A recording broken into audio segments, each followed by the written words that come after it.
When my husband screamed, "Hey wife, my mom and sister are coming, get to the stove," he never expected that my silence would become the sharpest revenge. The kind that breaks hearts, heals wounds, and uncovers truths buried deep in shadows. Stay till the end, because what happened that night will leave you speechless. And don't forget to subscribe for more heart-stopping real life stories of pain, power, and miracles that turn weakness into strength.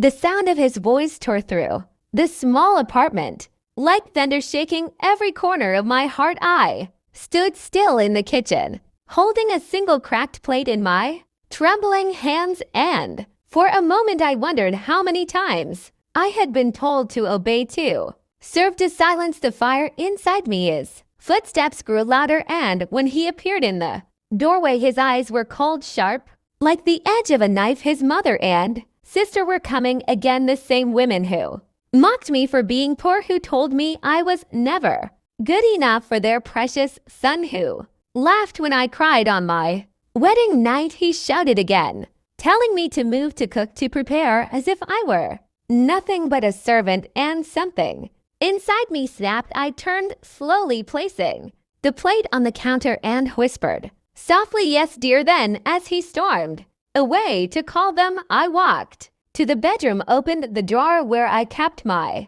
small hidden box, the one that held the last letter from my late mother. Her words echoed in my mind, saying, "One day, my daughter's silence will be your weapon." I felt the weight of that truth for the first time that evening. I lit the stove and cooked every dish perfectly. My hands moved automatically, but my mind was far away in the plan I was silently building. When his family arrived, I greeted them with a smile, to kind it unsettled them. They didn't know that behind that smile lived a storm ready to strike. I served them food. They insulted me again, calling me lazy, tasteless, ordinary, but I said nothing. I kept smiling. They didn't know that everything on that table was more than food. It was a message, a quiet declaration that tonight would change everything forever. That night, after they ate and left, my husband's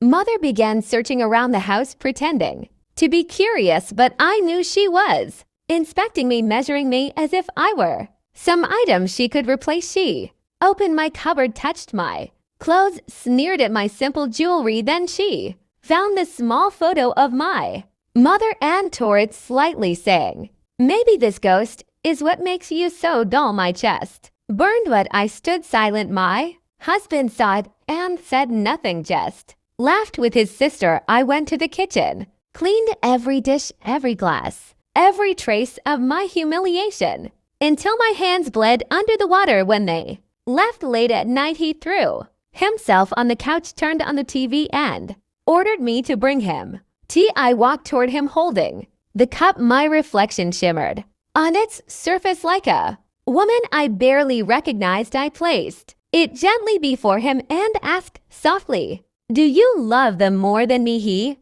didn't even look up. He said, "They are my blood. You are just my wife." And that was the moment the last light in me went out. I turned and walked into the bedroom. I packed a small bag, my hands calm, steady, no tears this time.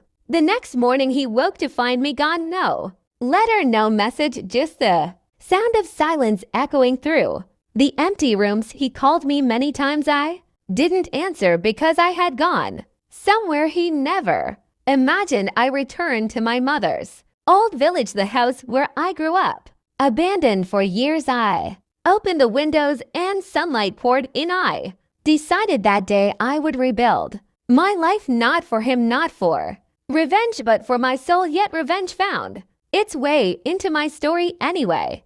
Months passed, and the silence between us turned into rumors. His family told everyone that I ran away with another man. They destroyed my name in the neighborhood, but I stayed silent. I worked in a small bakery, learned to bake cakes from an old widow who treated me like her daughter. She said, "Your pain will flavor your food one day. Your story will make people taste truth." And she was right. Soon my cakes became famous. People came from other towns to taste them, and one Evening, a woman in expensive clothes entered. She looked around and froze. It was my husband's mother. Her eyes widened as she recognized me. I smiled gently and asked, "Would you like to try something special?" She hesitated, then nodded. I served her a slice of my signature cake, the one I had named Silent Flame. She took a bite and her eyes filled with tears. She whispered, "This tastes like regret." I